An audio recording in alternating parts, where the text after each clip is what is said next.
What's up, Bengals fans? Welcome into Cincinnati Bengals Talk. I'm James Rapine. Thank you so much for tuning in. And I got to be honest with you, I'm ecstatic to be talking to you today because, well, I'm not doing the interviewing. In fact, I'm not doing a stand-up or updating you about the Bengals.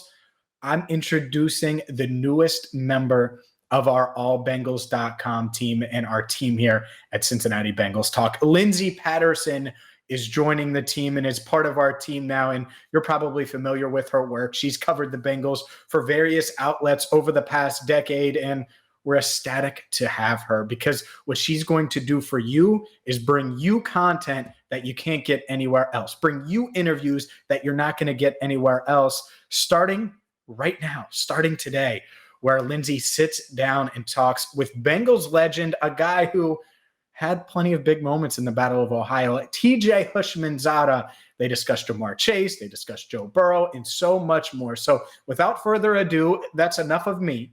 Make sure you follow Lindsay on Twitter. Make sure you buckle up and hit that subscribe button because you're going to get more of Lindsay Patterson on this channel, and she's going to have exclusive interviews starting right now with TJ Houshmandzadeh. Lindsay Patterson and one of my favorite receivers of all time over at the Cincinnati Bengals, former wide receiver TJ Houshmandzadeh. TJ, how you doing? I'm doing well. How are you? Not too bad. Before we get into this Bengals team in 2021, we got to back it up to what happened on Sunday. I'm sure you're aware, the Jets game. What happened, TJ?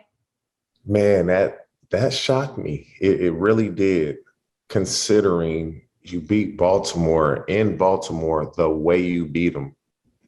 They just came out flat against the Jets. And when you look at it, I think defensively, they took some things for granted. And I point to one play, it was just before halftime. The Jets had no timeouts left, and the Bengals went cover zero. And Mike White hit, I believe that was Braxton Berrios on an out route for a touchdown. And I thought to myself, why would they go zero in that situation? No timeouts. I believe it was like 12 seconds left. You play coverage, you tackle them in bounds. They don't have a time to even kick a field goal. They don't have time to spike it, do anything. And so I just think they kind of took them for granted. Hopefully it's a wake-up call. I thought going into the season, the Bengals would win 6 to 9 games. And obviously they surprised me. They're a year ahead of where I thought they would be. They took it for granted. Tough game this week, but what's going on in Cleveland, this could be perfect for them. Yeah, let's back it up to Joe Burrow. I've talked to you plenty of times about Joe Burrow's play. Obviously, his rookie year was cut short, but he's back at it again in year two. What have you thought about the quarterback so far? He's played very well considering coming off of a knee injury. That shocks me. The offensive line has done well. The Bengals have a chance to be special for a long time when you look at their best offensive players are all on rookie contracts minus Joe Mixon. And so you have Joe, you have T, you have Jamar Chase. So they have a lot of guys that are on rookie contracts, but he's played extremely well. It's not a surprise. And when I met Joe, you think he's very, very cocky initially. And I'm sure you've been in locker rooms with him, and he's just extremely confident in himself, but it could come off as cockiness. But I would rather that than have somebody that doesn't believe in himself. Let's go to the wide receiver room real quick, because obviously you're familiar with that position. You mentioned Jamar Chase. They have T. Higgins, Tyler Boyd. I said before the season, I feel like this is the best wide receiver group in the AFC North. Where would you put this group right now? Oh, in the AFC North, there's no question.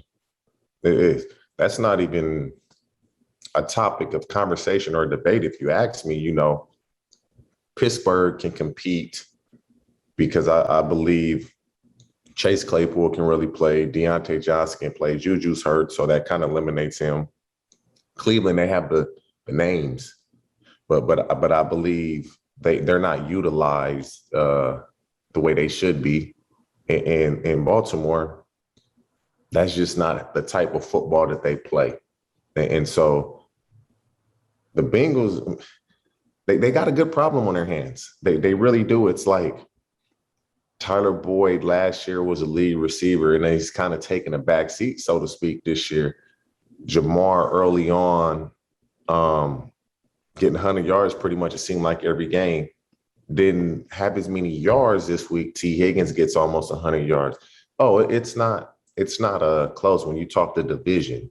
Yeah, the Bengals by far have the best receiving core. And when you talk about quarterback play, we're talking throwing the ball. They have that as well. All right, then I'm going to put you on the spot right now. You have Joe Burrow. You have this wide receiver group. In the NFL, where are they in the rankings? Oh, that's tough. When you go through teams, and I hadn't even thought about this, you would probably put Tampa Bay number one.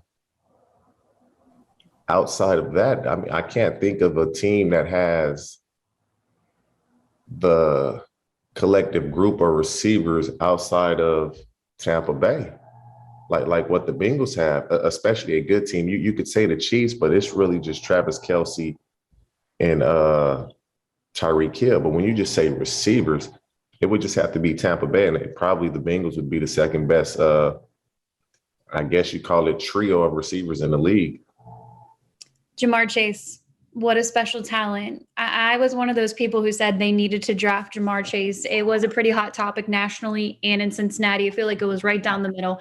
Obviously, they have to protect Joe Burrow. But when you look at what Jamar Chase has been able to do, a lot of talk in preseason, the guy has all these drops, and he's just having an unbelievable career. Who can you compare him to, and what have you just thought about his rookie year? It's hard to compare him to anyone. If I could compare him to anyone, it would probably be Eric Moulds, played in the Buffalo Bills. He's older than me. But he wasn't very tall, but he was thick and strong, got down the field pretty good. And I was also one of those guys that thought the Bengals should have drafted a lineman. I just feel like Joe coming off the knee injury, you can find receivers. But then I was talking to people and they said, when you're scouting, they believe it's easier to find a top level offensive lineman than it is to find a high level number one receiver. And so when they told me that, it makes sense. And if you look at what Justin Jefferson did as a rookie, he was a number two behind Jamar at LSU. So you if he did this as a rookie, what is Jamar going to do? And voila, look what he's doing. And so he's playing well. The drops, I wasn't concerned about the drops. I did a few interviews during the preseason. They asked me, was I concerned about the drops? No, it's the preseason. Because if he drops a couple balls in a regular season game, he has 4 quarters to make you forget about those drops. In the preseason, you're playing 1 quarter, so those drops are magnified. I wasn't concerned about the drops. We're going to drop balls, but we'll make way more plays than plays we don't make. Where they're at right now, they're undefeated in the AFC North. They beat the Ravens. They beat Pittsburgh. And honestly, if you look at how they beat both teams, it seemed pretty easy for this Bengals team. They're starting to click on offense. They have the Cleveland Browns back at home. You mentioned there's a lot going on in the Cleveland locker room right now. What makes this AFC North game different? And where would you put Cincinnati if you were to reshuffle the outcome of what you thought this 2021 season would be? I initially going into the season thought the Bengals would finish third in the AFC North. Looking at it now, they at least are going to be 1 or 2, I believe, unless they just completely nosedive. And I don't see that happening. I mean, as we speak right now, just as I was getting on, somebody was texting me that don't be surprised if the Browns release OBJ by the end of the day. And if that happens, I don't think people realize they're not using OBJ, but teams respect him because of his ability to get down the field. They cloud safety him. He's not there. The Bengals are going to load the box this week and say, we're going to force you to throw the ball. We'll force you to throw it. We're going to stop the run. We're not going to let you beat us with the run. And we'll see how that goes. Cleveland's really good when they can run the ball. If you take that away from them, which the Bengals have done to teams, they've taken the run game away from people. You make them one-dimensional. I like what they're defensively. If they can play like this, they'll get to the playoffs. I said it when Joe got drafted. He'll win a playoff game on his rookie contract. He's just getting here a lot sooner than I thought. Do you have a Cleveland Browns game that you remember just facing them that stands out for you as a player? I don't remember the year, but yes, we played them in Cleveland. Chad had a really good game. I had a pretty good game. It was a shootout. It was like 40 something to 40 something. I want to say 2003, 2004, Okay. 2000. One I of think those years. it couldn't have been 3 because I didn't play in 3. Oh yeah, So it 2004. probably was 4. And then there was another game I remember in Cleveland. We won the game. Chad didn't play. I believe we ran the ball 50 times. We threw it less than 10 times, if I'm not mistaken. It was freezing cold. The field felt like concrete. And we didn't throw the ball at all. Chad didn't play. I had 0 targets, but we won. So it was fine. I mean, it was just run. Rudy Johnson and whoever else was back there, Chris Perry, but it was so cold. Those are the 2 games that probably stick out the most to me. You mentioned Chad. He's coming back to Cincinnati this week. The Bengals have a new thing for their home games. It's called the Ruler of the Jungle. When are you getting back to Paul Brown Stadium for a Bengals game? I couldn't tell you. They don't invite me to anything. So if they don't invite me, I'm not coming. But if you get that invite, you're going to make your way here. No, I'm playing with you. I'll be in Cincinnati November 28th. Ooh, that's a big one. That's a big one. I could see that game getting flexed to a night game. I'll be there actually booking my travel as we speak. So, yeah, I'll be there November 28th. Fans will be excited to see you there, Bengals and the Steelers, that one. But first up, it's Cleveland and the Cincinnati Bengals. Do you have a score prediction for Sunday?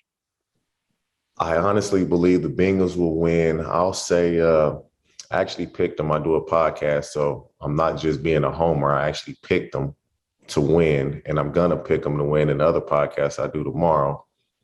I would say the Bengals will probably win 20, 28, 27, 17. All right, I could see that happening. Paul Brown Stadium, a big one for the Cincinnati Bengals. They're going to try to rebound after that Jets game. TJ, you have Twitter now. What made you decide to get Twitter? Well, the people at Fox have been telling me for years I need to get it. It's just people telling me, you need to get on Twitter. You need to get on Twitter. And I'm like, I'm too opinionated to get on Twitter. It's perfect. I'll go back and forth with people probably a bit too much. But so far, so good. I haven't been on long, at least myself. I know the Twitter account has been active, but me doing it is literally very, very fresh and new. Go ahead and drop your Twitter account so people can follow you. You know what's funny? I got to look at it. I don't even know it. That's pretty great. Yeah, I'm telling you, like, no lie. Like, it's just because just how I am, and I know how I am. I don't want to go back and forth. It's Hoosh84. Make sure you follow him. And I do have one gripe about Twitter and your Twitter handle. You should be verified. There's no reason that you should not have a little check mark by your name. We got to work. I just got on. We're going to work on that. We're going to get you the whole verified Twitter account, all of that stuff. I know Bengals fans are excited to have you over on Twitter, and we can't wait until you get to Paul Brown Stadium in a couple weeks. TJ Houshmandzadeh, I can't thank you enough for joining me again. I got you, Lindsay. You take care. You have a good day. You're the best.